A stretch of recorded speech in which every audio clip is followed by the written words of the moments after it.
बहुत साफ बात आपने करी है। नवीन जोशी, आपने तो काफ़ी स्टडी किया है और आपको इसकी भी जानकारी है, ये जो वाल्मीकि रामायण है और उसमें जिस तरीके का संदर्भ है, जिसमें कि शंभू का वध करते हैं राम, क्योंकि वो दलित होते हुए उन्होंने संस्कृत में कुछ श्लोक पढ़े। क्या ये सही है? और उसके बाद ये आज रामायण का नाम ले रहे, वाल्मीकि रामायण का जोर दे रहे हैं। एक जगह रामचरितमानस का भी जिक्र है, सुंदरकांड का भी जिक्र है कि उसका पाठ किया जाए, लेकिन सारा जोर, पहली लाइन शुरू होती है इस चिट्ठी की, आपने देखी होगी कि वाल्मीकि रामायण में जिस तरह राम का वर्णन किया गया है वो बहुत जरूरी है, हमें उसका फैलाना, लोगों के बीच में बताना। तो इसके पीछे क्या उद्देश्य लगता है और ये कहां तक सही है कि इसमें आलोचना भी है जो कि रामचरितमानस में कि नहीं है?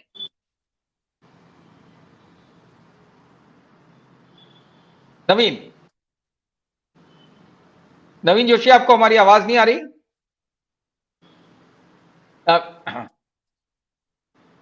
नवीन का कुछ कनेक्शन कट गया। शीतल, यही सवाल आपसे।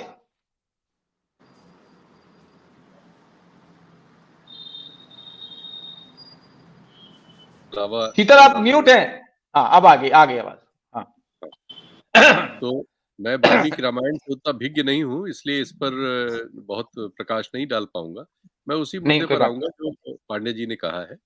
अ, ये मतलब अब इस स्तर पर हमारे राज्य का पहुंच जाना, जहां वो अ, ऐसे मामलों का पालन करता हुआ नजर आता है जो कहीं से भी हमारे संविधान में और कानून में प्रदत्त नहीं है, और फिर इतने उच्च स्तर से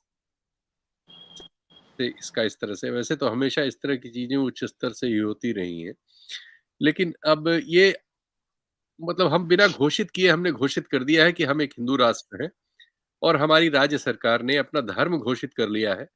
जो हमारे संविधान में था कि हम एक धर्मनिरपेक्ष राष्ट्र हैं, वो चीज खत्म कर दिया गया इस तरह के आदेशों और इस तरह के प्रचलनों से। ये बहुत ही खराब परिस्थिति में हम ऐसा कर रहे हैं। हम जानते हैं पिछले 5 वर्षों से, आप देखिए कि कश्मीर में हम क्या कर रहे हैं।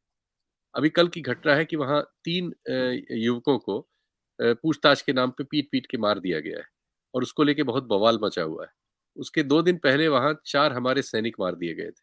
उसी संदर्भ में शायद पूछताछ करते समय ज्यादती हुई होगी। वो वीडियो वहाँ तैर रहे हैं, वहाँ इंटरनेट बंद कर दिया गया है। वहाँ इंटरनेट पिछले 5 सालों में 50 बार बंद करना पड़ा है। तो ये बताता है कि हमने सिर्फ एक अनाउंस कर देने से तो आप राजनीतिक फ़ायदा ले सकते हैं, 370 आपने हटा दिया। लेकिन आप उस समाज में ऐसा ज़हर बो के कानून व्यवस्था की हालत को छोड़ के चल रहे हैं कि जो हमेशा के लिए एक नासूर बना रहेगा, हमेशा उसमें वो वृद्धि ही होती रहेगी। आपने ऑलमोस्ट 7 लाख, साढ़े 7 लाख वहाँ फ़ौज और अर्धसैनिक बल उतार रखे हैं। दूसरी तरफ मणिपुर में पिछले 7-8 महीने हो गए, कानून का शासन कहाँ है ये ढूँढना पड़ रहा है ही नहीं।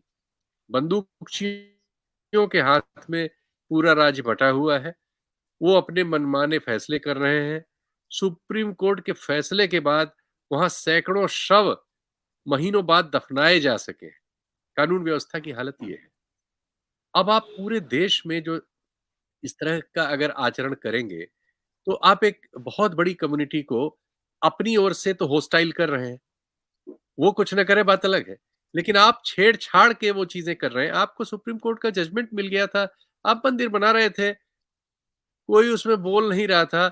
आप उसका कार्यक्रम भी कर रहे थे, उसमें भी कोई नहीं बोलता। लेकिन अब ये सब जो आप कर रहे हैं, इससे आप जानबूझ के एक ऐसी परिस्थिति पैदा कर रहे हैं जैसी पाकिस्तान ने, हमारे पड़ोस में सबक है, हमें वो सबक लेने चाहिए। ये सब पाकिस्तान ने हमसे पहले करके अपने आप को बर्बाद कर लिया है, खत्म कर लिया है। हमारी आर्थिक परिस्थिति पर आईएमएफ ने भी कुछ दिन पहले बताया है कि जितनी हमारी आय है सालाना जीडीपी, लगभग उतना ही हमारा कर्ज पहुंच जा रहा है।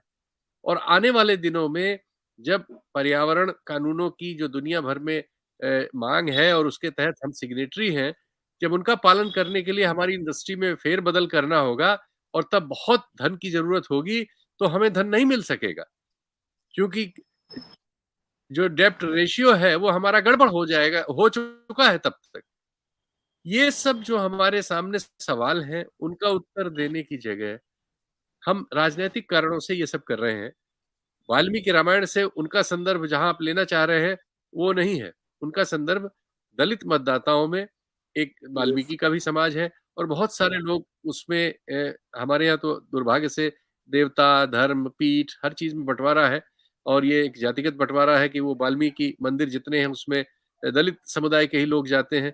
तो वो उनको राजनैतिक रूप से अपने वोट में बदलने के लिए ये प्रयोजन इस तरह से प्रायोजित किया गया है। चूँकि जो दलित राजनीति इस देश की है, अभी उसमें वर्तमान सरकार को लेके पॉजिटिव संकेत नहीं है, कन्फ्यूज़न है, लेकिन इस सरकार के पक्ष में नहीं है वो कन्फ्यूज़न। तो उस स्थिति में उसको अपने पक्ष में लाने के लिए चूँकि वो एक बहुत बड़ी आबादी है देश की, 1/5 के आस-पास आबादी उनकी है, तो उत्तर प्रदेश में भी 22% 21% है वो लोग। तो उन उसमें एक बड़े हिस्से को अपनी ओर खींचने के लिए इसका राजनीतिक प्रयोग किया जा रहा है और ये सरकारी खजाने से किया जा रहा है। तो अब ये तो दुर्भाग्य है कि इस समय ये हो गया है कि जो संविधान की रक्षा का जिसके-जिसके पास दायित्व है, उन सब में समस्याएँ हैं। अगर इसको लेके कोई अभी कोर्ट भी जाएगा, हाई कोर्ट्स में कोई रेमेडी आपको नहीं मिलेगी, हाई कोर्ट्स किस तरह के जजमेंट दे रहा है विभिन्न धार्मिक मामलों में हम आप देख रहे हैं। और सुप्रीम कोर्ट में एक अजब समस्या है कि उन्होंने खुद ही अपने को एक समस्या में डाल लिया है। अब वो सुओ मोटो तो कुछ लेते नहीं है एक आध मामले को छोड़ के और ऐसे मामले जो रेफर भी होते हैं वो कहते हैं पहले आप ईमेल करिए, फिर हम देखेंगे डेट कब लगेगी क्या नहीं ल तो वो प्रायोरिटी खत्म हो जाती है। ऐसे असंख्य मामले हैं अब उनका ज़िक्र करना कोई उसका मतलब ही नहीं होगा। लेकिन उससे कुल मिला के स्थिति ये हो गई है कि इन चीज़ों का चूँकि कोई निदान नहीं हो सकता, इनको एज़ इट इज़ छोड़ दिया गया है सिस्टम के सारे अंगों द्वारा, तो ये चीज़ें पालन होती जा रही हैं, मनमानी होती जा रही है और इन मनमानियों पर कोई अंकुश अब किसी तरह का है नहीं, तो ये जाके हमें एक पाकिस्तान के डुप्लिकेट में बदल लेने में कामयाब हो जाएँगी। अब इसमें शंका करने की कोई जगह बची नहीं।